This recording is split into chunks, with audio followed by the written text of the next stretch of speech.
Hello, everyone. This is MMA Interesting Prospects podcast. Today, our guest is Shamel Findley, who is fresh off his Cage Fury FC win. Hello, Yep. Shamel. How are you? Hey man, what's up? I'm happy to be here. Shamel, you told after your last win that you would like to introduce yourself to the bigger audience, and I think that your win, your knockout, was quite an introduction. Uh, so, Thank uh, you. so please tell me about how do you feel about this fight?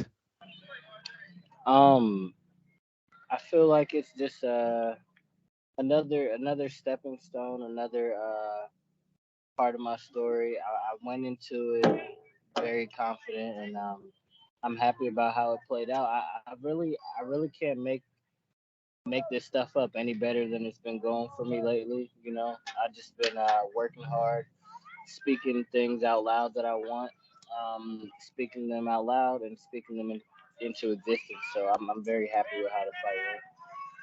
And I think that overall your opponent was a quite solid fighter because maybe he was not super experienced as the pro, but he Mhm. got many amateur wins. So before the fight with you, he lost the fight, but before this he was on a six fight winning streak. So it's also great that you can win with the solid fighter. Right, yeah. All respect to my opponent. He's even the guy that he lost to before in the pros or before me. That guy is a national JUCO wrestling champ. The kid with the lack of experience, he has amazing to me. He has heart. He has amazing self belief because a lot of people wouldn't take the fights that he's willing to take, especially at his age and so early in their career. So you know that obviously he feels he puts the work in and he knows what he's capable of and he's willing to go out there and test it against other high level fighters.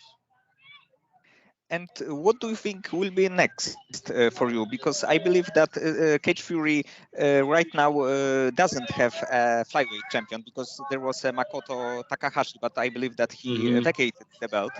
So do you think that you will be fighting for the title next? Yeah, that's one of my hopes, but like I've said before, I like to speak things out loud and just kind of see how they play out, so I can always like watch these interviews back, or just have the clips run back and say like, see, I told y'all, or I said this, and now look at the reality we're living in. So for me, what I want is I want 10 fights before the UFC. Um, right now I'm on fight 8, so I'm 6-1, and I have one draw. So I've fought 8 times. Um, I I wouldn't mind taking another fight, just to kind of put a stamp on what I already know, but what people are need to catch up to my level, and even just perform out there. I feel I'm happy with the finish that I got last time. I'm happy with the finish I got before in CFFC, but both times I feel it stopped so early that people didn't really get to see everything that I'm capable of. So I wouldn't mind another fight before the title, just because like I do that, and then I fight for the title. I win both. That puts me at 10 fights. So it would be everything that I've ever spoken out loud, and I would be cool with it playing out like that. And about you talking about watching your interviews from the past. After Mm, one of your fights in 2022, you said that you would like to be busy in this year, and you yeah, had six fights. So you were quite busy, yeah, yeah. and Um, mm, it's quite interesting that you would like to have at least 10 fights before going to the UFC because sometimes fighters would like to go as far as they can, but you have this like different approach. oh yeah, I'm in no rush. I'm 26, so I'm young. But no one's getting any younger. So there's this fine line between being in no rush and kind of going when the going is right. So yeah, I'm in no rush, but it's only because I don't plan on going there and just being happy that I got there. 10 fights, that amount of experience, exposure, and confidence. That's what I want to go into the UFC with. So when I get in there, it's no different from what I'm able to do out here and what I'm willing to put myself through out here as far as like activity goes, as far as like where my confidence is. I'm trying to go to the UFC and be super active as well. I don't want to get there and slow down because I'm trying to, learn on the job. So that's my whole approach to it. And please tell me about your beginnings in the sport. Did you start to train MMA like the overall sport, or did you wrestle before, or do BJJ? Yeah, I actually I wrestled first. I knew of the UFC, but I didn't know as much as I know now, obviously. Um, and I wrestled on accident. So it wasn't even like I wrestled as like, oh, I'm doing this it's for a pathway into mixed martial arts. I wrestled on accident. I started out playing football. I have an older brother who's on the team as well, and he's a bigger guy. So the football team basically they had the big guys, big skill or the big guys go and join wrestling in the off season to just gain more physicality and tenacity. And they had like me, the little guys. We were supposed to go and join track. Like get faster and get. That's what I was supposed to do. But I saw my big brother go into wrestling, and I decided like, oh, I can do this too. So I didn't go to track. I didn't want to run. I didn't want to do all that running. So I went to wrestling, and like the rest is history. And where do you currently train? I trained out of American Top Team, Team Lima, in Duluth, Georgia. Okay, so with the Lima brothers, right? Douglas Right, and Diego. right. So they can be also be a big inspiration because Douglas Lima was a few-time Bellator champion, and Diego Lima Mhm. is a UFC veteran. He also was, I believe, that the only fighter who was a two-time finalist in the ultimate the TUF, Mm. the ultimate fight. Right, So right, right. it's a good Yeah, thing. shout out to the Lima brothers, man. They took me in from another gym, a smaller gym, before anybody really was paying attention to me, and they welcomed me to this gym with open arms, and they've been instructing me and like mentoring me and coaching me along the way. So yeah, they're great to have in your corner. And do you have sparring partners that maybe are not super well known right now, but in the few years they can be either in the UFC or Bellator? Oh yeah, for sure. I get great work over at Team Lima. Um, I got a sparring partner, and he's also like he's my brother, man. He's a 135er. We came from the same wrestling team. His name's Bimi Sola Atobra. Man, that kid, he's gonna go so far, so high level, and he's such a just a dangerous opponent for anybody in bantamweight. And that's my main training partner. And so be on the lookout for him. I'm telling you, like this is he's just went pro. He just got his first pro win not too long ago, maybe last month, and uh and he's off to the races now. So being me, I can give him the experience of just knowing how to keep your body uh good enough to keep going and be active all year and like the right fights to pick at the right times. So we're definitely gonna run it up this year, me and Bimmy Sola. And then I got training partners like Cody Durden. Cody Durden is fighting tonight actually. He's in the UFC. He's fighting against Charles Johnson. Yes, it's a very very good fight. Yeah, it's a very good fight, man. I'm very excited for my boy Cody. Uh, and then I got a whole bunch of other guys over there that's my size. Anthony, Felipe. These are D1 wrestlers, MMA experience, and then Felipe is black belt in jiu-jitsu. He's new on the scene, but we've gotten great work everywhere. We've already traveled out to American Top Team, Coconut Creek. So I've gotten looks over there with the highest level guys in my weight class. So yeah, man, it couldn't be coming together any better than this. And except the UFC, would you consider any other options of other organizations? Yeah, man, you know,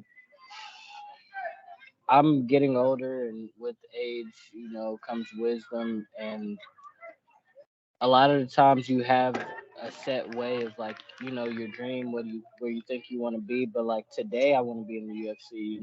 Am I open to the fact that I don't know myself tomorrow, and I'm always growing and changing and learning. Yeah, I could learn more about other promotions and find out which one best fits me, and where the best money is for me and my brand, and what's the best all around fit. So yeah, I'm open to it. I know of other promotions. I know of Bellator. I know of one. But right now, today, me, I'm gunning for the UFC, and I'm gunning to be a world champion in that organization. So that's just where I am right now today. Yes, and I think that because that you are fighting on Cage Fury FC, Mm. you can be watched by many people on Fight Pass. So you will be known even if you are not fighting in the UFC. And then when you go to the UFC, you are like known by many fans. No, that's the hope. That's the aspiration. And do you have any fighter from regional scene? Let's say that you will be fighting for the Cage Fury title right now. What do you know that? Do you have an opponent that you'd like to fight for the title? Um, no, actually, because I don't really know many of the flyweights on the Cage Fury roster. Um, I've sent some guys in maybe that like I was interested in fighting before. I don't really know what they're doing with their career now. So like for me, the way my career's been going so far, I haven't picked any of these guys. Everybody that I've ever fought has been brought to me, and I just say yes. So I'm thinking that's how this is gonna go as well. I don't think that you can or should really pick maybe until you're the champ. When you're the champ, then you kind of can delegate like, oh, who's next in line, who's worthy of this or worthy of that. But I mean, if you're asking me just like a dream fight, um, for the championship, maybe maybe the Shamik Harvey, the guy I lost to in my debut. Since then I haven't lost. I'm not sure what he's doing right now, but if he's doing well and he's being successful, I wouldn't mind them bringing him in, and we scrap it out for the belt, and you know we'll be 1-1, but I'll feel like that cleans up my record a little bit. Yes, and I thought that maybe you will say Adrian Garcia because of the draw that you had. Oh man, yeah, I forgot about Adrian Garcia. I forgot about him, but yeah, I wouldn't mind him either, man. He's a especially as I would love to rectify just like I shouldn't like I said out there, man, I shouldn't even really went to a decision or to the judges with that guy. But I will say since I have obviously you have to have some type of newfound um I don't want to say respect, but I want to say that I acknowledge him as a decent competitor. But there are levels to this, and the level that I'd be on when we or if we get out there again, I'm not sure he would accept the fight or show up. But if we got out there again, I'd be excited to show how far I've come since then. Yeah, so yeah, that's another good one. Any one of those guys where I feel like there's a little unfinished business. So yeah, Shamik Harvey or Adrian Garcia, those two. If you're asking me for like dream fights or fights you want to get back, then yeah. But honestly, I don't really stay too like harped up on anybody. Like once if we're not fighting and you're once it's done, like you're in the past. And but like yeah, if you bring them back around, I'd be hyped for those. Yes, and the point deduction in the third round was quite controversial. 10 Right. seconds before the fight, because sometimes the fighter is grabbing the cage for like 2 seconds and there is no points, maybe the warning. And here it's like was 1 point of the second, and and the point was deducted. Yeah, and so one of the things they tell you about cage grabs, um, they warn you, and sometimes they'll even say, okay, this is your warning in the back, stuff like that. So I get it from that aspect of them. If he's just going off the principle that hey, you got your warning in the back. But another thing they tell you about cage grabs is that they deduct a point if it has a major impact on the fight. Uh, with 10 seconds left and me also conceding to the takedown, like if you go back and you watch, because I noticed a little later that I kind of grabbed the cage for a second, I let him take me down just to not change the fight. So there's 10 seconds left, and you take the point even though it didn't impact the fight. The fight's over in 10 seconds. There's nothing new or big or anything significant that could happen. So to me, I felt like that was a bad call, but it is what it is. And then I still have people every now and again that don't know anything, never watched the fight.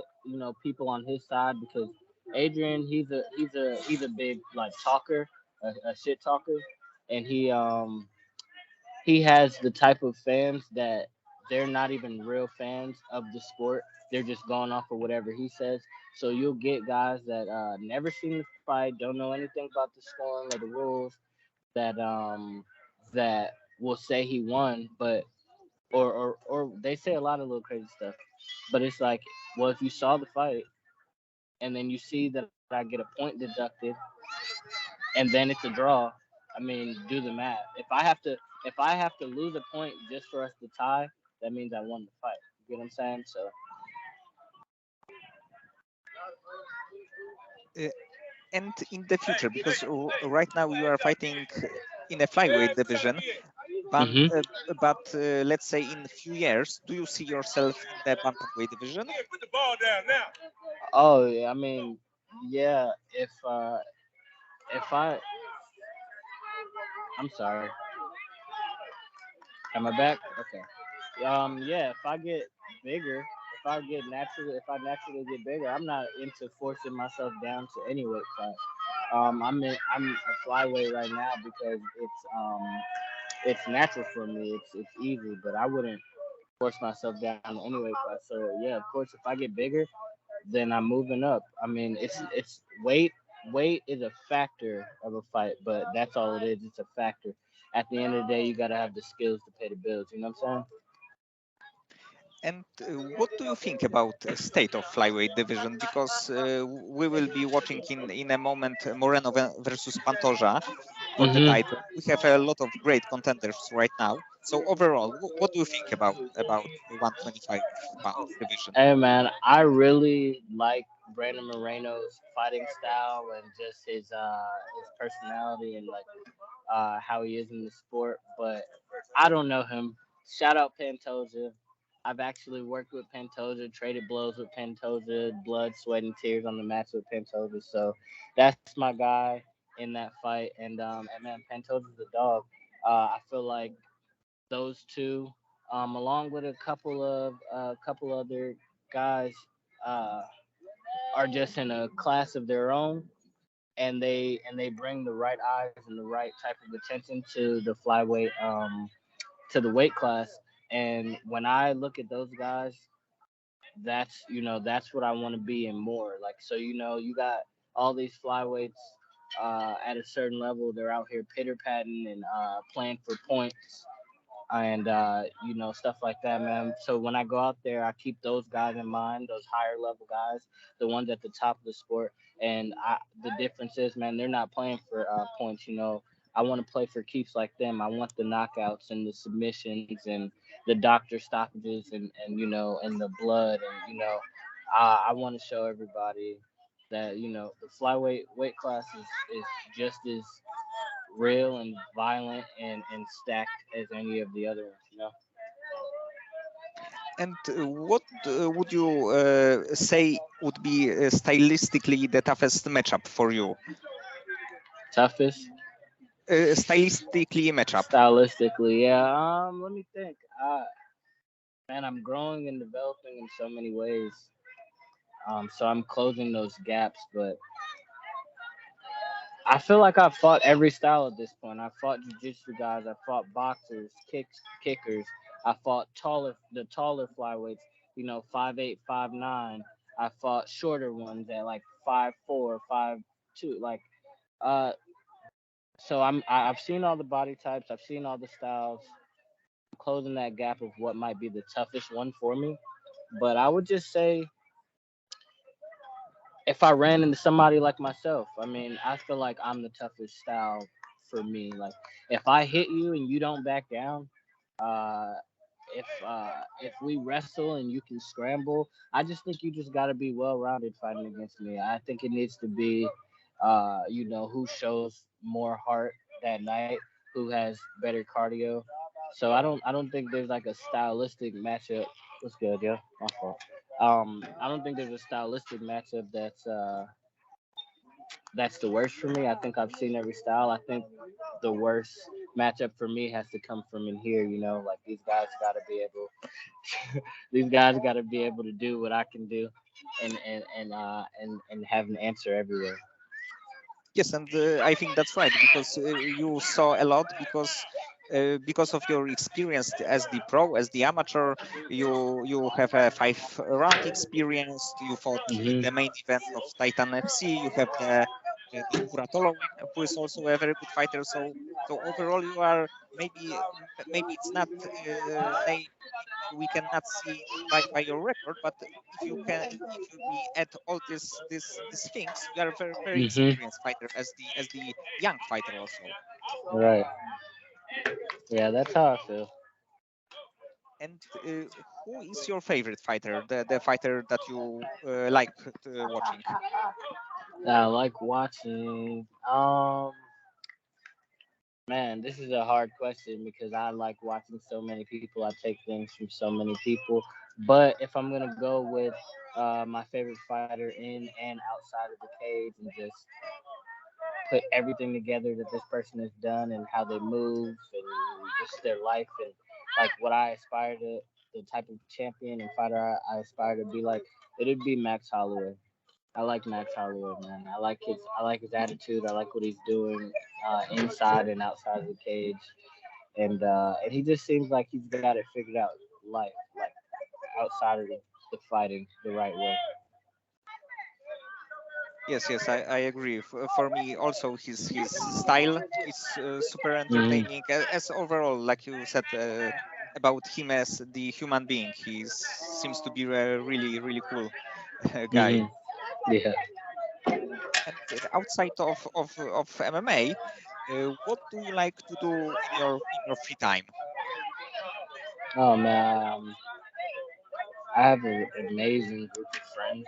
An amazing group of friends that keep me so grounded, and so in my free time, we're always just hanging out. Whether it's going to go try new foods, travel.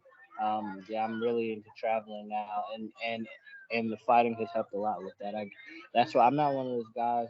Like I train in Georgia, I live in Georgia, but if you notice, if you go and look at where I fought, it's almost never home because I think that's one of the biggest perks of this. And then outside of that, like just another I don't want to call it a hobby, but just another talent or another way I get to express myself is I tattoo. So that's a whole nother lifestyle in itself. It's very different from fighting, but it's just another medium. Fighting is an art, and the cage, the training, all that. It's sometimes the mats. It's your canvas. It's the medium you get to express yourself in, and uh, in other aspects of my life, I do the same thing, just with tattooing. Uh, and and about traveling, do you have Mhm. the country that you would like to visit? Um, Man, there are so many. I don't know. I have like a whole list and itineraries that I made. Hey, and but right now, what's popping to the top of my head is Thailand. I'll be out in Thailand soon. Yes, Thailand is also a great place to train because of Hmm. there are so many gyms there. Yeah, I'm trying to think of somewhere else that I can think of off the top of my head. I don't know. I gotta go through my list, but I'm definitely before the end of this year. I'm planning to go to Thailand, go to Jamaica. I want to go to the UK. I got a couple of homies. Shout out Christian Duncan CLD. He just made his UFC debut not too long ago, and shout out my boy, man. I want to go see him. Uh, he's always telling me I'm always welcome and stuff, and I just never made my way out that way yet. So that's probably one of the places I'll visit this year. And before the fight, how do you deal with the stress? Do you have like some techniques or something like this? Yeah. Yes, I have a car. I'm in an interview. I'm gonna show you my car after, okay? Um, yeah, the techniques. I don't know if I have techniques exactly. I just don't lie. I don't lie to myself. I don't lie to my team. I don't lie to the people around me. If I'm nervous, I say I'm nervous. If I if I don't feel well, I say I don't feel well. However big the fight may be weighing on me, I just speak everything out loud. So I think my technique is maybe just not to hold anything in. A lot of these fighters think they have to be macho men and they can't express themselves and they bottle a lot of things up and it comes out there. So that's why you'll see a lot of stiffness and just you can just see them kind of maybe overextending or being stiff or they're fighting like they're nervous. Me, by the time I get out there, I've let so many of those things out, my worries and my maybe even insecurities or even just having to remind myself that everything that I've done so far is not a fluke and with the right preparation and how hard I'm working, it'll continue to happen and I'll continue to make these moments and do the right things and say the right things and land the right shots because it's not a fluke and every day I get 1% better. So those are the type of things I just tell myself and I speak out loud to my team and between my team and myself I just stay honest. That's all. And overall, what would be a perfect scenario for this year for you? Um, well, I already got one out the way, and I was planning on like 3 fights this year. 3 fights, so I got one out the way, and like I said, I'm willing to do another one. Uh, to for my record and to create another highlight and kind of let people know the last one wasn't a fluke. Um, and then another one, the last one for the year would probably be for the title. How I'm dreaming it up, and then after that, just have the right people behind me to help me with my business endeavors outside of the fighting, and just wait for that call. Wait for whether it's tough or contender series or just hopping in on a late notice or just hopping in on fight night. But yeah, I'm thinking two more this year and then wait for the call. So Shamel, I hope that it will happen as you said that you Mm, will have two fights, and then we will see you in the UFC.